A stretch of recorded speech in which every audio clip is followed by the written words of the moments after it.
Então hoje nós teremos a exposição dessa noite a cargo da nossa irmã Érica.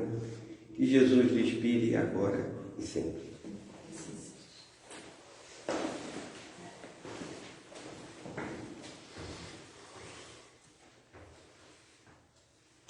Boa noite a todos, meus irmãos. Boa noite a todos, meus irmãos. Que a paz do nosso Mestre Jesus permaneça a nos envolver. Primeiro eu vou pedir desculpa pela minha voz. Se o pessoal de trás não estiver ouvindo bem, eu vou pedir para chegar um pouquinho para frente, porque eu não vou conseguir falar um pouco mais alto do que isso. Mas eu acho que está dando para ouvir aí atrás, né? Então tá bom. Bom, nós vamos hoje refletir um pouquinho sobre o tema direito de propriedade. E aqui a gente vai utilizar como referência básica as questões do Livro dos Espíritos de número 880 a 885. Lembrando que Kardec também vai aprofundar esse tema lá no Evangelho segundo o Espiritismo, que ganha um capítulo inteiro que fala sobre não podemos servir a Deus e a Mamon. Então, antes de iniciarmos o estudo das questões propriamente ditas, é importante expor 3 ideias fundamentais aqui para a nossa reflexão. A primeira ideia é o conceito de propriedade. Então, o que é propriedade? É o direito de uma pessoa a uma coisa ou um bem, conferindo-lhe o poder de usar, de usufruir, de dispor e de reivindicar essa coisa dentro dos limites da lei. Então, a propriedade, ou o direito à propriedade, é um direito fundamental e um direito amplo de todas as sociedades, praticamente. E esse direito a uma coisa, a um bem, envolve a tudo que nós possuímos. Tudo que é nosso, vai desde aquilo que temos na nossa casa, os nossos objetos, os nossos móveis e os outros bens maiores, né? Casas, apartamentos, terrenos, dinheiro, joia, enfim, né? Tudo aquilo que a gente pode dizer que é nosso e que foi adquirido como fruto do nosso trabalho, ou como herança, ou como qualquer outro meio. Então, cabe-nos aqui, em relação a esse conceito de propriedade, pensarmos um pouco sobre a nossa relação com as propriedades, com aquilo que nós possuímos. Então, nesse sentido, vamos parar um pouquinho para pensar como é a nossa relação com as nossas propriedades. Quais são essas propriedades que nós temos? O que é aquilo que nos assiste e a gente chama de nosso? E aqui, como vimos, são desde as coisas mais simples até as mais significativas em termos de valor. Então, a nossa relação é de apego. Quando a gente pensa em deixar, ou quando a gente pensa em, por algum motivo, perder, isso lhe causa um sofrimento muito intenso?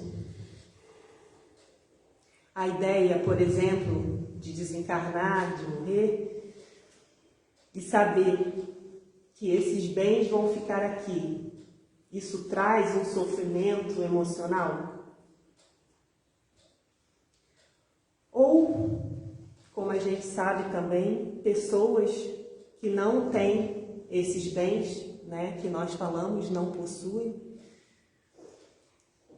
e aí arruma um subterfúgio, geralmente jogar na loteria, sonhando em ganhar, né, um grande volume de dinheiro para poder ter as coisas, para poder ter mais coisas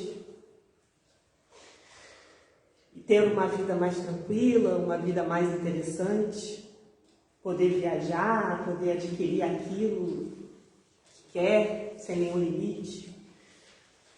Então é importante, né, nós pensarmos nesses temas todos que são postos aqui à nossa reflexão e como que isso se apresenta no nosso dia a dia, na nossa vida. É muito comum nós observarmos pessoas sofrendo por não terem coisas, pessoas sofrendo por não terem tantas propriedades, tantos bens.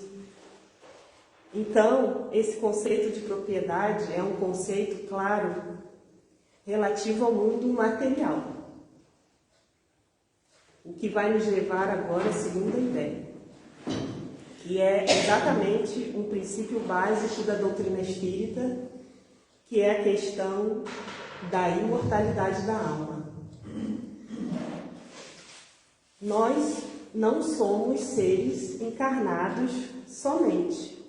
Nós somos, principalmente, espíritos imortais que estão vivendo uma experiência material.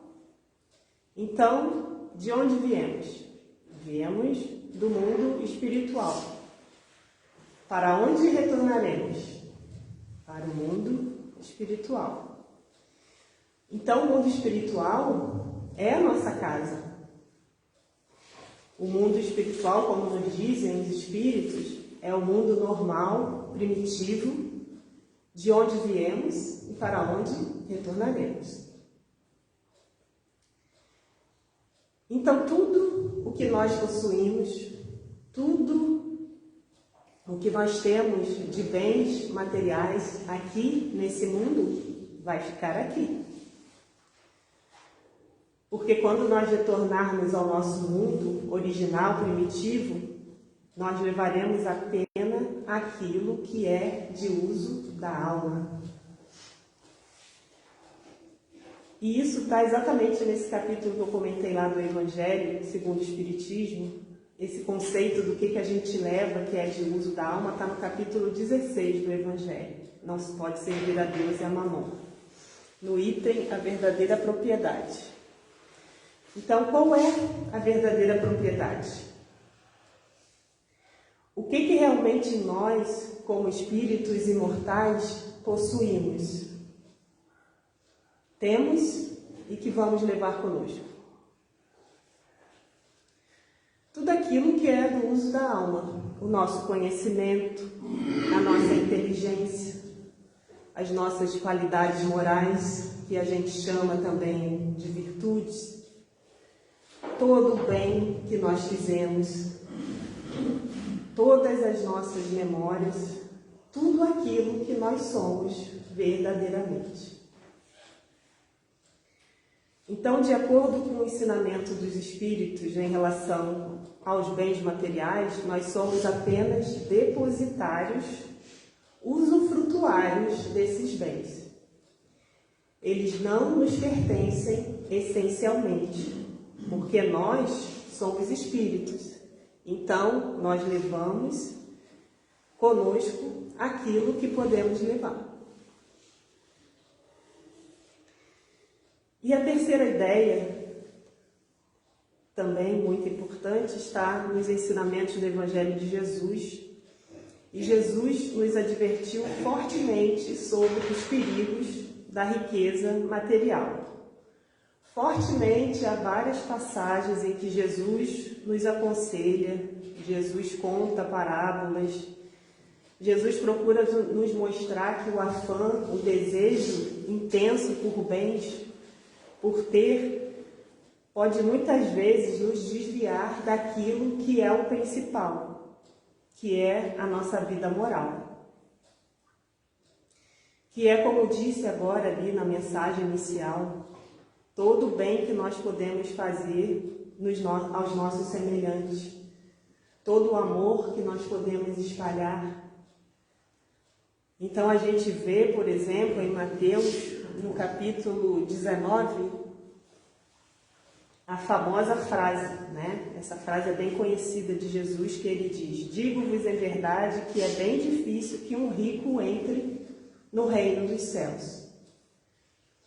Jesus não diz que é impossível, claro, mas ele diz que é difícil. Ele também nos aconselha igualmente em Mateus, no capítulo 6, no Sermão do Monte, a não acumular tesouros na terra, onde a ferrugem e os vermes a comem e os ladrões desenterram e roubam. Então, quais são os tesouros que Jesus nos aconselha a acumular? São esses os tesouros do céu. E esses tesouros do céu, quais são esses tesouros do céu? São esses aqui que nós referimos ainda há pouco, e que o Evangelho nos aponta, que são os tesouros da alma. A gente tem as duas asas, que é a do conhecimento e a da moralidade. E são essas duas asas que vão nos promover a nossa ascensão espiritual, nosso progresso espiritual. E Jesus, então, nos disse em vários momentos que a riqueza, os bens, as propriedades, elas muitas vezes são distratores. E o que quer dizer isso? Eles nos distraem da nossa verdadeira essência. Eles estimulam o nosso orgulho, Porque no nosso mundo, que é um mundo que preza essa questão material, essa questão de posse, as pessoas que possuem muitas coisas, geralmente elas são aduladas. Geralmente elas são tratadas de uma forma diferenciada. E isso pode fazer com que as pessoas realmente confundam o ter com o ser. E achem que são realmente mais evoluídas por aquilo que possuem.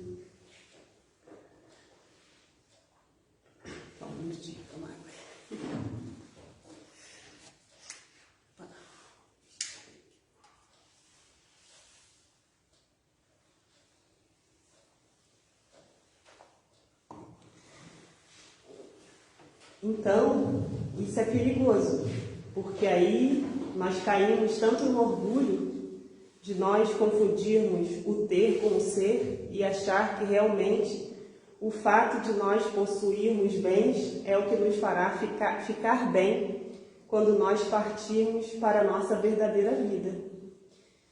E também porque nesses momentos nós acabamos não investindo no nosso tempo, não investindo esses recursos na promoção dos bens eternos, na promoção daquilo que realmente nós vamos levar conosco. Eu me lembrei, e aí eu botei aqui, que eu ouvi uma vez em uma palestra, um companheiro falando sobre previdência. Que aqui no mundo material nós nos preocupamos, claro, em ficarmos bem em termos econômicos para o nosso envelhecimento. E aí a gente faz a previdência privada, pagamos lá o INSS para ter a nossa aposentadoria. Então isso é natural, todos nós nos preocuparmos com a nossa previdência material.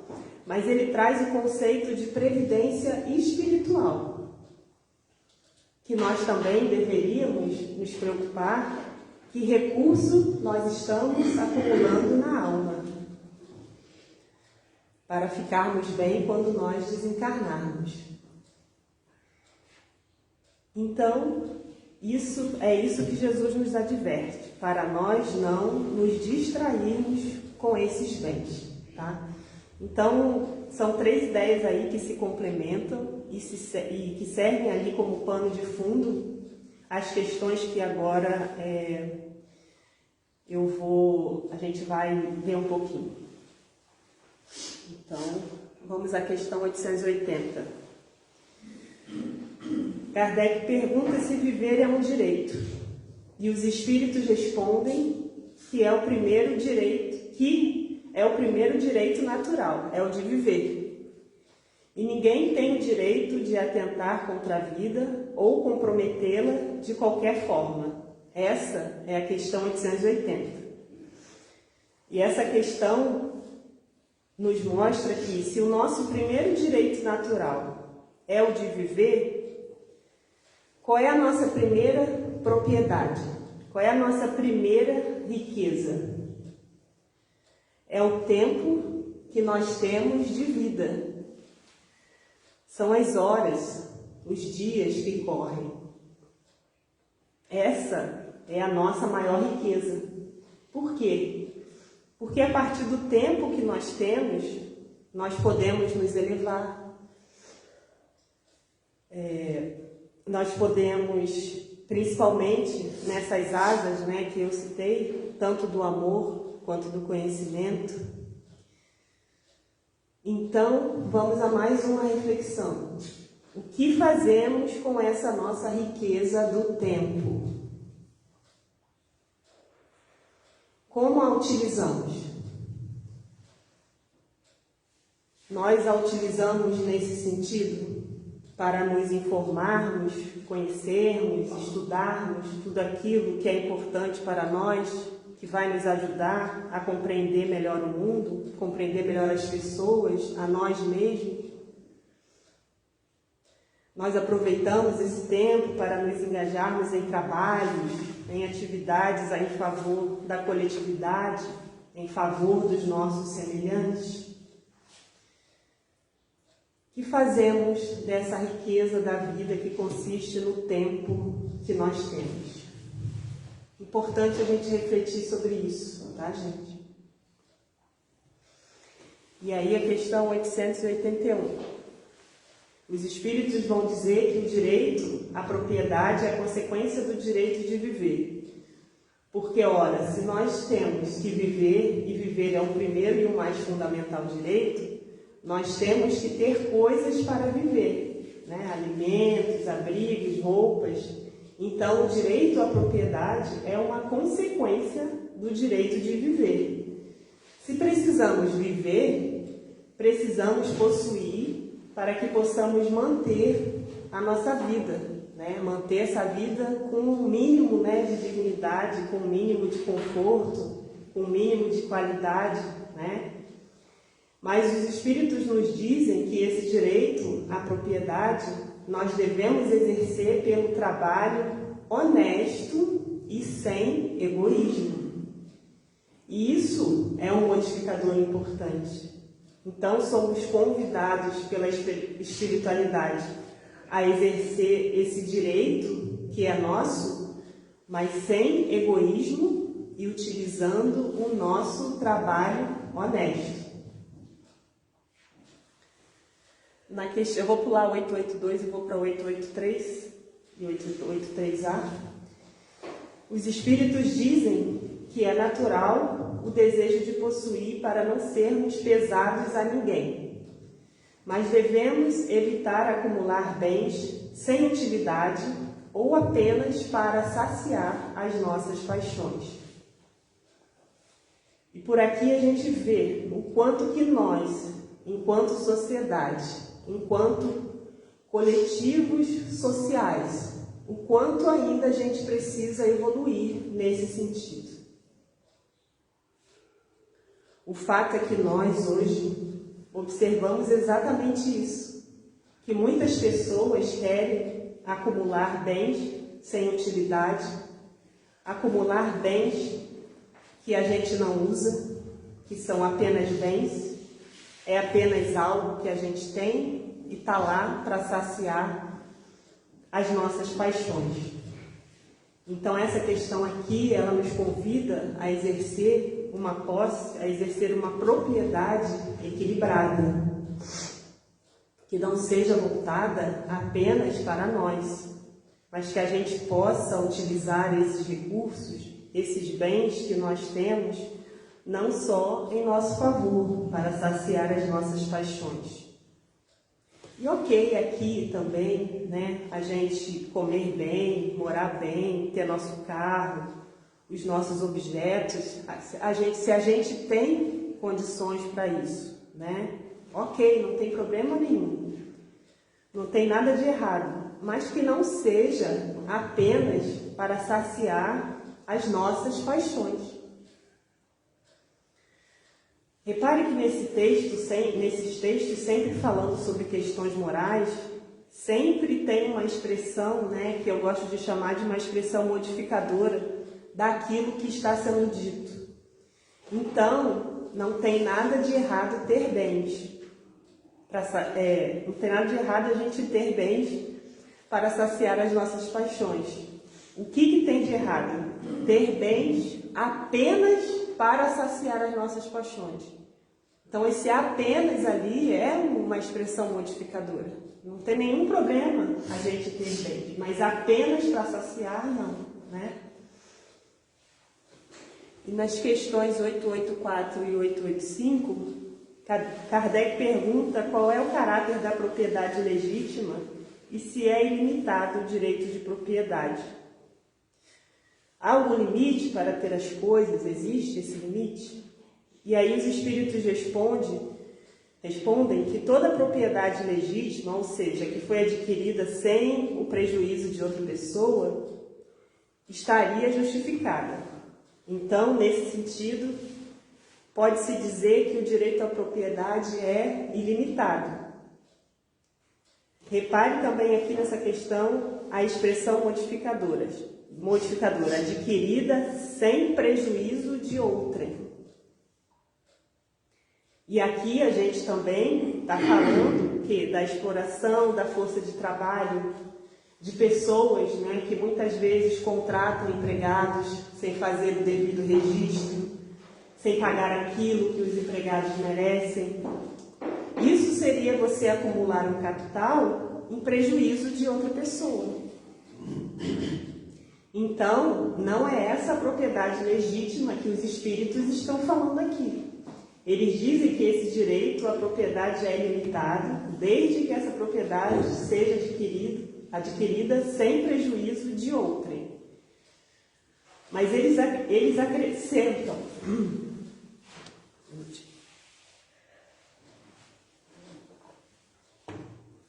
Vejam que interessante aqui.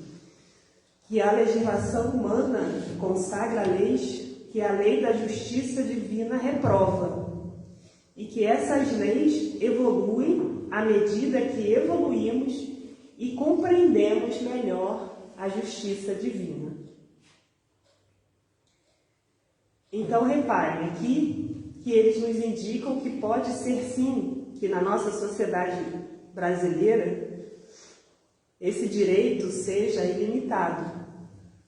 Existem, né, pessoas bilionárias, existem pessoas que têm uma riqueza que até, às vezes, a gente tem um assombro quando a gente fica sabendo o volume de riqueza, né, dessas pessoas, que muitos de nós, muitas vezes, vivendo uma vida inteira de trabalho, jamais teremos uma ínfima parte, né? Mas os Espíritos nos lembram aqui que, aos olhos da justiça divina, esse desequilíbrio de uns terem muito mais do que os outros, ou de uns terem excessivamente enquanto outros não têm nada, isso talvez aos olhos da justiça divina seja reprovado. E por isso que nós estamos convidados a usufruir dos nossos bens, olhando para o coletivo, sem egoísmo. De que maneira nós podemos utilizar aquilo que nós possuímos para fazer o bem, para construir uma sociedade mais justa, uma sociedade mais equilibrada, sob esse ponto de vista, né? Então a gente precisa refletir. É isso, né? E isso a gente pode fazer, né, de várias maneiras. Quando estava estudando, né, esse capítulo, eu me lembrei e decidi trazer aqui para vocês sobre essa compreensão melhor da justiça. Eu vou ilustrar aqui 2 casos, para a gente perceber como é que há alguns espíritos encarnados muito ricos, milionários, e que já têm uma visão equilibrada de propriedade. Então, no ano passado, em 2024, no Fórum de Davos, um grupo de 250 multimilionários de 17 países entregou uma carta aos líderes mundiais reunidos nesse fórum, que é um fórum de nações ricas, um fórum para discutir as questões econômicas pertinentes a vários países. Então, esse grupo de 250 milionários entregou uma carta a esses líderes reunidos lá. E vejam bem, essa carta pedia que sejam cobrados deles mais impostos a fim de combater as desigualdades e melhorar os serviços públicos. E nessa carta, eles perguntam: estamos surpresos que vocês fracassaram em responder essa pergunta que fazemos há 3 anos. Quando vocês vão taxar a riqueza extrema? Esse exemplo, então, né, é um exemplo paradigmático, né? Esse exemplo é um exemplo que mostra que há, de fato, os espíritos que são amadurecidos nesse sentido de entender que uma riqueza extrema, ela deve ser utilizada, em parte, para beneficiar o coletivo social. E isso foi uma informação que me tocou muito. Eu fiquei feliz, né, porque eu pensei, nossa, caramba, né, tem espíritos amadurecidos com relação às propriedades. A gente precisa procurar essas notícias boas, porque a gente fica só cercada, né, de coisas ruins e muita coisa boa acontece e muitas vezes a gente não sabe. Então é importante a gente se cercar dessas notícias, né? E tem também um outro exemplo, essa na BBC Brasil, de 18 de novembro de 2020, que diz assim, que entre essas pessoas que assinaram essa carta, né, que eles haviam assinado há mais de 3 anos, essa carta pedindo para serem cobrados mais impostos a esses bilionários, está Abigail Disney. Todos nós conhecemos, eu acho, esse sobrenome, né? Ela é sobrinha, neta do Walt Disney. E todos os sobrinhos, todos os jovens dessa família, ao completar 21 anos, eles são levados para conversar com um advogado e tomar posse de parte da sua herança, desse conglomerado, né, que é o Walt Disney World. Então isso ela conta, né, que aos 21 anos ela foi levada pelo advogado para almoçar, para ser informada do montante da herança dela. E quando ela soube do valor, né, isso ela contando lá na entrevista, lá na revista, ela ficou traumatizada. Ela disse assim: me parece que nenhum ser humano decente deveria ter muito mais dinheiro do que qualquer outro. E eu simplesmente não conseguia ficar confortável com isso. Então, o que a Abigail Disney fez? Quando ela tomou posse, né, dessa quantia de dinheiro, ela destinou uma parte imediatamente para doação, né? E ela é uma pessoa que é muito simples, ela é vista andando até de metrô, levando uma vida mais simples de uma pessoa comum, né? Então, eu acredito que ao longo desses anos, essa reportagem de 2020, né, que ela tomou posse, eu acredito que nesse espaço de tempo ela continua, né, aplicando os recursos dela com essa visão de coletividade, né, com essa visão do bem comum. E isso demonstra, como Jesus nos disse, que é difícil um rico entrar no reino dos céus. Mas certamente esses ricos, né, esses multimilionários que estão escrevendo essas cartas, que estão tendo essa relação menos egoísta, de menos apego com esses bens materiais, a gente vê que são esses os que vão entrar no reino dos céus, né? Porque o reino dos céus é algo que nós construímos em nós. São pessoas que já entendem que o principal não é o ter, é o ser. E se na sociedade existem grupos que padecem privações, o certo seria que aqueles que têm mais distribuísse ou fizesse alguma maneira para que todos ficassem bem.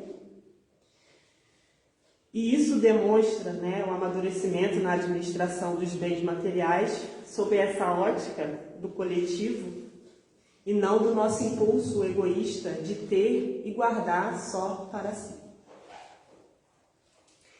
E aí eu vou voltar na 882 que eu pulei, porque a 882 É evidente que se temos o direito à propriedade, também temos o direito de defender esses bens que nós adquirimos pelo trabalho. E os Espíritos nos lembram que o não roubarás está contido ali, nos 10 mandamentos. Então é claro que ninguém tem o direito de se apossar daquilo que é do outro. Com relação a essa questão da nossa relação com os bens materiais, eu trago também aqui um trechinho que está no Evangelho segundo o Espiritismo, nesse capítulo que trata da questão das riquezas, no item 12, que é um trechinho de uma mensagem do Espírito Protetor de 1891. Veja bem, século XIX. Vamos ver se ela ainda tem valor para a gente.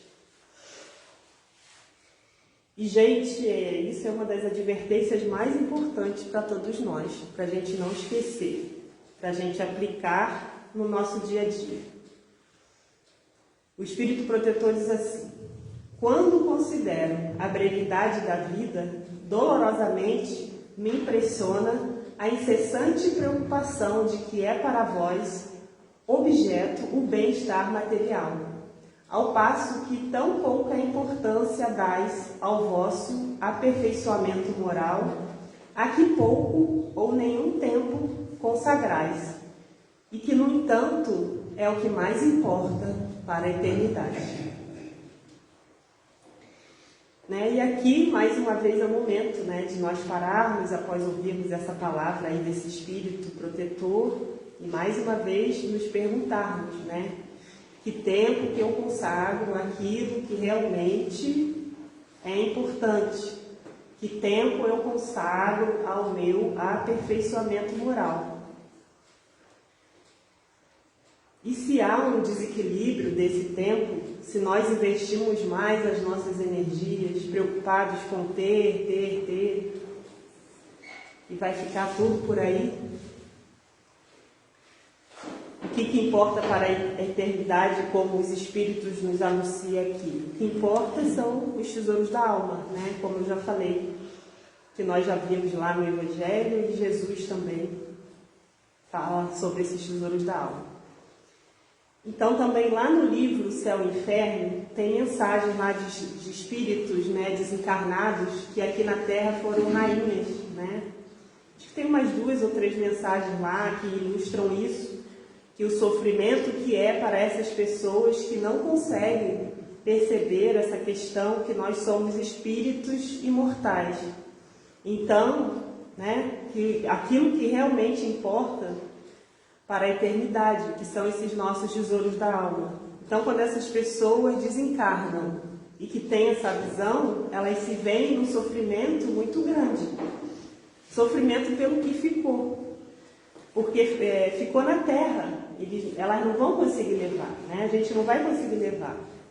Então, o apego faz com que essas pessoas fiquem sofrendo, muito ansiosas com isso, E também por perceberem que no mundo espiritual elas não podem ou elas não vão mais ser vistas ou tratadas de maneira diferente. Porque simplesmente elas são espíritos. Todas essas referências de tesouro, de riqueza material, ficarão aqui na Terra. Então, vou terminar aqui com uma mensagem para a nossa reflexão, como o Fernando falou da nossa biblioteca, desse livro aqui, Contos e Apólogos, do Irmão X. Tem várias historinhas aqui bem bacanas aí para a gente falar em palestra. Essa mensagem ela é titulada Dar e Deixar. Eu vou dar uma resumida aqui. Então, com essa história eu vou encerrar, tá, gente? Acho que já falei demais, para vocês.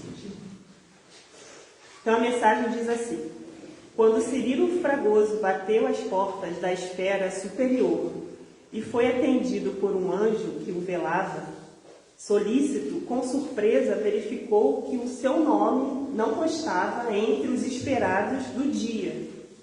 Então, o seu nome não constava para entrar ali naquela esfera superior, Então Cirilo Fragoso, muito irritado, diz assim: fiz muita caridade, doei o quanto pude aos pobres, protegi os pobres, os doentes, amparei as viúvas, os órfãos. Ó Deus, onde é a esperança dos que se entregaram às promessas do Cristo? E passou a choramingar, em desespero, enquanto que um funcionário celestial ali, compadecido, lhe observava os gestos. Então Fragoso, traduzia o próprio pesar com a boca. No entanto, a consciência, como que instalada agora em seus ouvidos, estava com ele a recordar.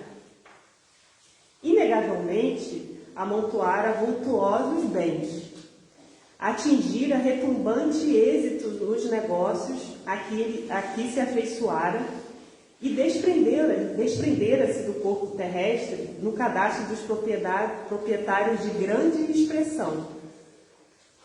Não conseguira visitar pessoalmente os necessitados, porque o tempo lhe minguava a cada dia, na laboriosa tarefa de preservação da própria fortuna. Jamais obtivera folgas para ouvir uma pessoa necessitada. Nunca pudera dispensar um minuto às mulheres infelizes que lhe recorriam à casa. Entretanto, prevendo a morte que se avizinhava, inflexível, organizara um generoso testamento. E assim, agindo à pressa, não se esquecera das instituições piedosas das quais ele possuía um vago conhecimento, inclusive as que ele pretendia criar. Por isso, em 4 dias, reparem bem, 4 dias, dotara todas essas instituições com expressivos recursos no testamento, encomendando-se-lhe as preces. E aí ele continua, argumentando ali com o benfeitor, querendo entrar nas regiões ali superiores. E o benfeitor espiritual então disse a ele para ele voltar à terra e recolher as provas daquilo que ele estava falando. Cirilo então deu-se pressa em voltar e, aflito, extraiu as notas mais importantes, que eu vou citar aqui algumas para não alongar. Aí ele fala: então, para os velhinhos de diversos refúgios, deixei 400 mil reais. Para os doentes de várias agremiações, deixei 800 mil reais. Gente, eu estou falando em reais, mas aqui na época era cruzeiro, tá? Lá, eu estou aqui atualizando porque na mensagem original, como é uma mensagem antiga, está em cruzeiro. Para a instalação de um hospital do câncer, deixei 600 mil reais. Então ele segue falando, o que ele deixou. E aí no final, irmãos do meu testamenteiro, deixei desse modo a importância total de 3.800.000 para a realização de boas obras. Não terei cumprido assim os preceitos de Jesus? O interpelado, porém, aclarou triste: Fragoso, é preciso pensar. Segundo o Evangelho, bem-aventurado é aquele que dá com alegria, mas realmente você não deu, Fragoso. Suas anotações não deixam margem a qualquer dúvida.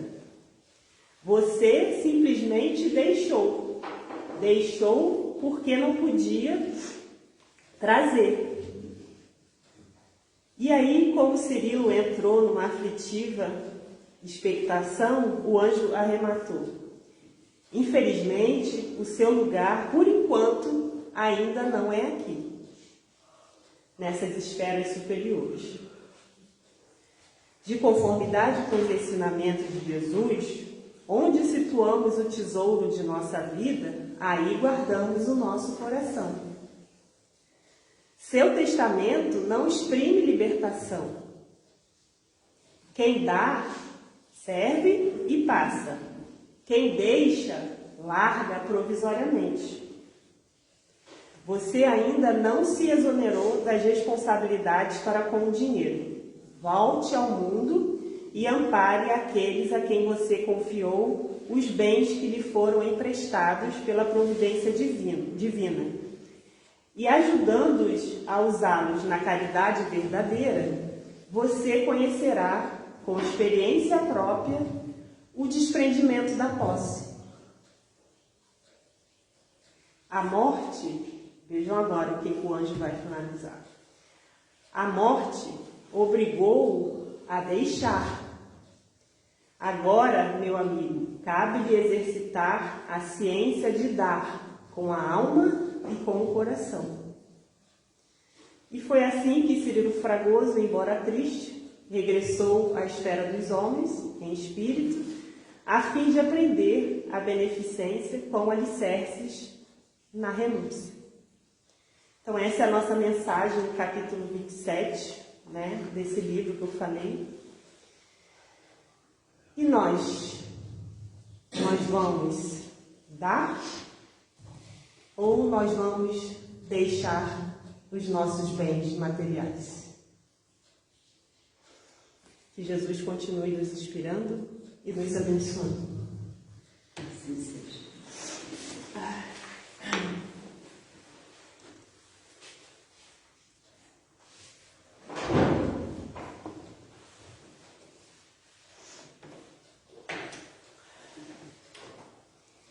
Então, meus irmãos, mais uma vez, vamos elevar os nossos pensamentos a Jesus, nosso Mestre, a Deus, nosso Pai, aos benfeitores de nossa casa, e mais uma vez agradecer por essa oportunidade de reflexão dos ensinamentos que Jesus nos deixou e que a doutrina espírita, através do nosso codificador Allan Kardec, tanto nos esclarece e tanto nos ensina. Então, Mestre, te pedimos para que a tua luz continue a nos envolver, que possamos continuar nos esforçando para praticar tudo aquilo que nós ouvimos aqui na nossa palestra, que nós ouvimos nos nossos estudos, que tu possas continuar nos guiando, nos iluminando e que principalmente continue abençoando essa casa, esse lar, que nos proporciona essa oportunidade de serviço, de estudo, de compreensão. Que possamos retornar os nossos lares com as nossas energias renovadas, com a nossa esperança e com a nossa certeza sempre de que nunca estamos só.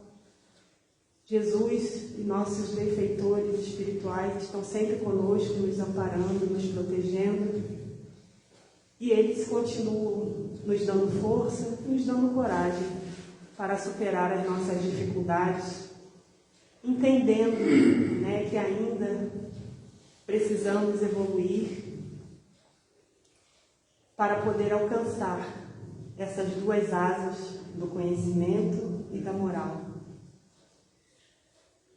Então, que possamos retornar aos nossos lares, levando conosco toda essa paz, essa harmonia e essa luz, que é esse conhecimento que nós acabamos aqui de dividir para com todos os nossos familiares, com os nossos amigos, com todas as pessoas com quem nos relacionamos, e que possamos nos manter firmes, com bom ânimo, para sempre servir a Ti, Mestre.